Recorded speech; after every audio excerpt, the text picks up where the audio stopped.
మహాగణాధిపతయే నమః. ఓం గురుభ్యో నమః. ఓం శ్రీమాత్రే నమః.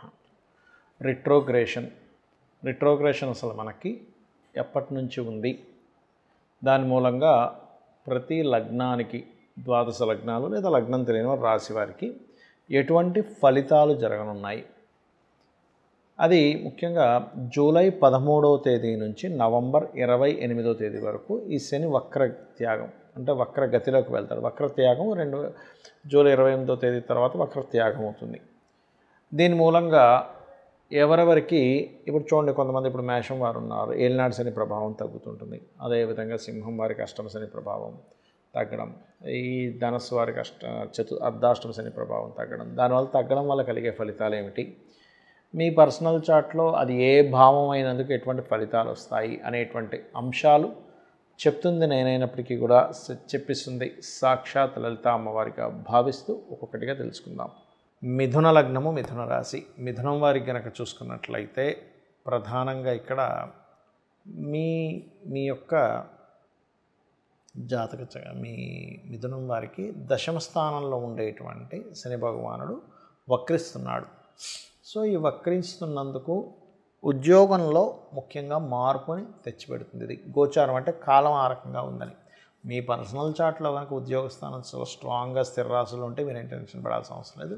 కాకపోతే కొంచెం వీక్గా ఉన్నటువంటి వారికి కొంత మార్పునిస్తుంది. అందులోని చేస్తున్నటువంటి ఉద్యోగంలోనే ఏదైనా కొంతమంది చూడండి పిహెచ్డీస్ చేస్తుంటారు, అందులో ఆ పర్టికులర్ సబ్జెక్ట్లో అలా పిహెచ్డీస్ చేయడానికి అటువంటి వాటికి చాలా చాలా చాలా అనుకూలంగా ఉంది చెప్పాలంటే. మరియు ఎప్పటి నుంచో పలానా ప్రాపర్టీ తీసుకుందాం అనుకుంటున్నాను, ఎందుకు అవ్వట్లేదు అనుకునేటువంటి వరకు, లేదా ప్రాపర్టీ అమ్ముదాం అనుకుంటున్నాను. కొంతమంది అండి ఏదైనా అమ్మేసి మళ్ళీ దాంతో ఇంకొక ప్రాపర్టీ తీసుకుంటారు. అటువంటి వాటికి ఈ వక్ర గతి ఏదైతే ఉందో చక్కగా అనుకూలిస్తుంది. అలాగే ఈ 9వ స్థానంలోకి 10వ స్థానంలో ఉండేటువంటి శని 9వ స్థానంలోకి వస్తూ దాని మీద కుజుడు దృష్టి ప్రత్యేకంగా 1 మంత్ కంప్లీట్గా జూలై మాసంలో ఎక్కువగా ఉంటుంది. మీకు నవంబర్ 28వ తేదీ వరకు వక్రగతి ఉన్నప్పటికీ ఈ లాంగ్ జర్నీసు, తండ్రి గారికి సంబంధించిన విషయంలోని, హైయర్ ఎడ్యుకేషన్ రిలేటెడ్ సంబంధించిన విషయాల్లోని, బ్యాంక్ ట్రాన్సాక్షన్స్ విషయంలోని ముఖ్యంగా జూలై మాసంలో కాస్త జాగ్రత్తగా ఉండాలి, గుర్తుపెట్టుకోండి. అలాగే కొద్దిగా మీకు ఈ వక్రగతి ఉంటూ మరలా మీకు ఆగస్టు సెప్టెంబర్ మాసాల్లో కుజుడు 4లో ఉంటాడు. అలాంటి సమయంలో మీరు కాస్త వాహనాల మీద వెళ్ళేటప్పుడు, ఏదైనా ప్రాపర్టీ తీసుకునేటప్పుడు కొంత జాగ్రత్తగా ఉండాలి. ఎందుకంటే వక్రించిన శని దృష్టి కుజుడి మీద ఉంటూ ఆగస్ట్ సెప్టెంబర్ మాసాల్లో ఉంటుంది. కాబట్టి ఇక్కడ పర్టికులర్గా ఈ యొక్క అంశాల్లో చాలా చాలా చాలా జాగ్రత్తగా ఉండాలి. ఎందుకంటే ఇక్కడ శని కుజులు పరస్పరము ఆ యొక్క కాంబినేషన్స్లో తిరుగుతుంటాయి. కాబట్టి ఈ విషయంలో జాగ్రత్తగా ఉంటే, ముఖ్యంగా ఈ వక్రగతి చెందినటువంటి శని 3లో ఉండేటువంటి కుజకేతువుల మీద వక్రించి దృష్టి పెడతాడు. కాబట్టి జూలై మాసంలో మీరు ఏదైనా అగ్రిమెంట్స్, కాంట్రాక్ట్స్, కొన్ని గాసిప్స్ విని నిజం అనుకోని కొన్ని నిర్ణయాలు తీసుకోవడము, మధ్యవర్తిత్వంగా ఉండడము, ముఖ్యంగా సహోదర వర్గం వారితో మీరు ఏదైనా డీల్స్ చేసేటప్పుడు కాస్త జాగ్రత్తగా ఉండండి. మీరు ఎక్కువగా లలితా అమ్మవారి యొక్క ఆరాధన చేయండి, అన్ని విధాలు బాగుంటుంది. ఇక్కడ ఈ వక్రత్యాగం, వక్రగతి వల్ల ఎటువంటి ఫలితాలు వస్తాయి, దేశకాల సంబంధంగా చూసుకుంటే, ఇప్పుడు ఏదైతే రకరకాల యుద్ధాలని, రకరకాల ఇబ్బందులు ఏవైతే పడుతున్నారో, జన నష్టం ఎంతైతే జరుగుతుందో ఈ వక్రత్వం వల్ల జన నష్టం కొంత తగ్గుతుంది, గుర్తుపెట్టుకోండి, కొంతవరకు తగ్గుతుంది. బట్ ఇక్కడ ఏంటంటే శని ఎంత మీకు గురువు రాశుల్లోంచి వక్రించినా కొంత ఇస్తూ ఉంటాడు జీవరాశులు అయినటువంటి దానివల్ల.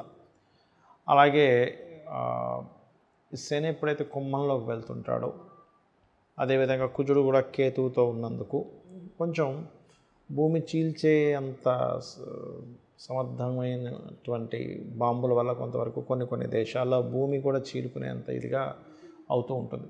ఇది పర్టికులర్గా మనకి కుజుడు సింహంలో ఉన్నప్పుడు కానివ్వండి, దాని తర్వాత వృశ్చికంలోకి అంటే ఈ ప్రభావం పడటం వల్ల, దీనివల్ల కొంతవరకు ఈ వక్రగతి వల్ల కుజుడు కూడా తర్వాత మనకి సింహం నుంచి మారడం వల్ల మనకి హైదరాబాద్ లాంటి ప్రదేశాల్లో కొంతవరకు ఈ భూ సంబంధించినటువంటివి పెరుగుదల కూడా ఉంటుందండి, గుర్తుపెట్టుకోండి. అయితే మరి ఈ వక్రగతికి సంబంధించింది కానీ, ఏలినాడు శనికి సంబంధించింది కానీ కేవలం గోచారం వల్లే ఇంత ప్రభావం ఉంటుందని చాలామంది నన్ను అడుగుతున్నారు. దానికి పర్టికులర్గా మీరు చూసుకోవాల్సింది ఏమిటి అంటే, మీ జన్మజాతకం ఏంటో చూసుకోండి మొట్టమొదటిగా. అంటే మీ జాతకంలో ఉదాహరణకు మీరు ఎందులోనో ఇరుక్కుపోయారు, దాని నుంచి బయటికి రాలేకపోతున్నాం అంటే దాని అర్థం ఏమిటి అంటే మీ యొక్క లగ్నాధిపతి ఎవరైతే ఉన్నారో, మీది మేషం నుంచి మీనం వరకు 12 లగ్నాల్లో ఏదో ఒక లగ్నం మీద అయి ఉంటుంది. ఆ లగ్నాధిపతి ఎక్కడైనా స్ట్రక్కింగ్ యోగాలో ఉన్నాడా చెక్ చేసుకోవాలి. స్ట్రక్కింగ్ యోగాలో ఉన్నప్పుడు ఇప్పుడు చూడండి, చిన్న ఎగ్జాంపుల్, ఇప్పుడు మనకి జలుబు చేసింది, ముక్కు బ్లాకేజ్ అయింది, విక్స్ ఇన్హేలర్ కానీ లేకపోతే ఇంకేదైనా ఆవిరి పట్టడం వల్ల అది క్లియర్ చేసుకుంటాం. అలాగే ఏ గ్రహం ద్వారా స్ట్రక్ అయిందో ఆ గ్రహానికి సంబంధించిన దానం ఇవ్వడము, లేనట్లయితే ఆ దేవత ఆరాధన చేయడం ద్వారా అది క్లియర్ చేసుకోవచ్చు. ఇదేదో భయపడి ఏదో అయిపోతుందని దానికోసం కాదు జ్యోతిషశాస్త్రం ఉన్నది. అలాగే చాలామంది ఎంతో కష్టపడుతున్నా ఇప్పుడు గోచారంలో ధనస్థానం మీద ఇలా ఉందండి అంటే అది ఒక 10 to 15% దాని ప్రభావం. కొన్నిసార్లు అయితే మరీ తక్కువ కూడా ఉంటుంది కొంతమంది ధనయోగాల వల్ల. మీ పర్సనల్ చార్ట్లో అసలు ధనాన్ని ఇచ్చే గ్రహం ఎలా ఉంది, అది ఎంత స్ట్రెంగ్త్ఫుల్గా ఉంది, దాని మీద స్ట్రెంగ్త్ చేసుకోవాలి. చాలామంది తెలియక అది స్ట్రెంగ్త్ చేసుకోవడానికి ఆ ఉంగరం పెట్టేసుకుంటారు. అది కాదు, అది కేవలం మీకు శుభుడై వీక్గా ఉంటేనే ఉంగరం పెట్టుకోవాలి, కానీ అదర్వైజ్ మీరు ఇటువంటి ఉంగరాలు పెట్టుకున్నా ఉపయోగం ఉండదు. స్ట్రెంగ్త్ చేసుకోవడానికి కొన్నిసార్లు నామస్మరణ, అదేవిధంగా ఓం సంపత్కరీ సమారూఢ సింధుర వ్రజ సేవితాయ నమః, లేదా ఓం ధర్మాధ్యక్ష ధనాధ్యక్ష ధనధాన్య వివర్ధనీయ నమః, ఈ రకంగా చేసుకుంటూ ఉండాలి. కొంతమంది అప్పుల్లో ఇరుక్కుపోతారు, అలాంటప్పుడు ఓం అపర్ణాయ నమః. అది పర్టికులర్ పీరియడ్ ఉంటుంది. రుణస్థానం ఎప్పుడు మనకి బాగా యాక్టివ్ అవుతుంది, ఆ సమయంలో అనవసరంగా మిస్క్యాలిక్యులేషన్ చేసుకుంటూ అప్పులు చేసుకుంటామా, దానివల్ల అప్పులు పాలవుతామా, ఇది పర్టికులర్గా జాగ్రత్త వహించాలి, గుర్తుపెట్టుకోండి. అలాగే మరొక విషయం ఏంటంటే ఇక్కడ కొంతమందికి సహోదరులతో సరైన కమ్యూనికేషన్ లేకపోవడం, ఇవన్నీ ఎందుకు అవుతాయంటే పూర్వజన్మల్లో సహోదర వర్గంతో మీరు సరిగ్గా ఉండవలసిన ధర్మంగా లేకపోవడం వల్ల సహోదర వర్గంతో ఇబ్బంది వస్తూ ఉంటుంది. లేదా వాళ్ళు మీరు ధర్మంగా ఉన్నా సరే వాళ్ళు కావాలని బిహేవ్ చేస్తే వాళ్ళు కూడా ఖచ్చితంగా అనుభవిస్తారు, అందులో ఎటువంటి సందేహం లేదు. అలాగే ఎప్పుడు నిర్ణయం తీసుకోవాలి, ఏ సమయాల్లో జాగ్రత్తగా ఉండాలి అనేది గోచారం ఎంత చెప్తుందో మన పర్సనల్ చార్ట్ కూడా నిర్ణయాలు ఏ నెలల్లో తీసుకోవాలి, ఏ నెలల్లో తీసుకోవద్దు. చాలామంది నిర్ణయం తీసుకునే సమయం, నిర్ణయం తీసుకునే హోరా, నిర్ణయం తీసుకునేటువంటి మంత్ చాలా జాగ్రత్తగా దాన్ని అర్థం చేసుకుంటూ ఉండాలి దాన్ని ప్రారంభించేటువంటి విషయాల్లో. అలాగే మరొక విషయం ఏంటంటే ఇక్కడ సంతాన అభివృద్ధికి ఏం చేయాలి, సంతానం కలగట్లేదంటే ఏం చేయాలి. ఇంకోటి ఏంటంటే వ్యాపారాలు, చాలామంది వ్యాపారం ప్రారంభిస్తారు కానీ వాళ్ళకి ఎందులో కలిసి వస్తుంది అనేటువంటిది చూసుకోరు. ఎంతసేపు హడావిడిగా ఏదో ప్రారంభించేయడం, దానిలో ధనయోగం లేదు.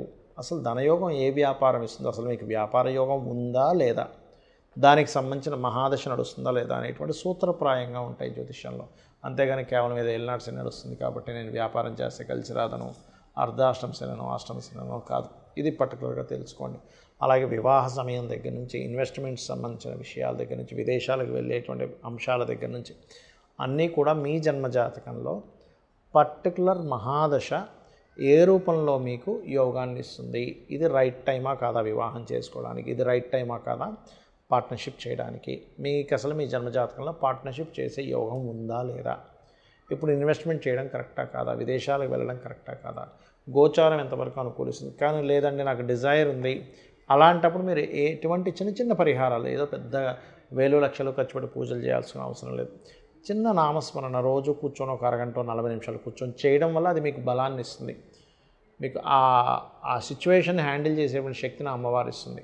ఆ రకంగా మీరు ఎప్పుడైనా సరే గుర్తుపెట్టుకోండి, మీ జన్మజాతకంలో ఉండేటువంటి ప్లానటరీ పొజిషన్స్ ఎలా ఉన్నాయి, అది ఎంత స్ట్రెంగ్త్ కలిగి ఉన్నాయి. చూడండి, ఇప్పుడు మనలో ఉండేటువంటి స్ట్రెంగ్త్ ఏంటని తెలుసుకుంటాం. నాకు బాగా స్కిల్స్, రైటింగ్ స్కిల్స్ ఉన్నాయంటారు, కొంతమంది సింగింగ్ స్కిల్స్ అంటారు, మరి కొంతమందికి అకల్ట్గా ఏదైనా ప్రిడిక్ట్ చేసే స్కిల్స్ ఉంటాయి. మరి ఒక్కొక్క రకంగా కొంతమంది స్కిల్స్ ఉంటాయి. బైక్ బాగా నడుపుతారు, కారు బాగా నడుపుతారు.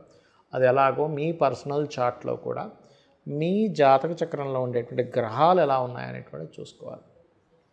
ఆ రకంగా ఆ బలాన్ని దాన్ని సంబంధంగా ప్రయత్నాలు చేయడం ద్వారా సక్సెస్ రావడము, ఏది బలహీనంగా ఉందో దానికి సంబంధించిన రెమెడీ చేయడం ద్వారా ఖచ్చితంగా మీకు బాగుంటుంది. దీంతోపాటు జాతకం లేదు అనుకునేవారు ఏమీ ఇబ్బంది పడకుండా చక్కగా అమ్మవారి ఆరాధన నిత్యము చేయడం ద్వారా ఖచ్చితంగా మీ యొక్క జీవితం అమ్మవారే చూసుకుంటుంది. శ్రీమాత్రే నమః.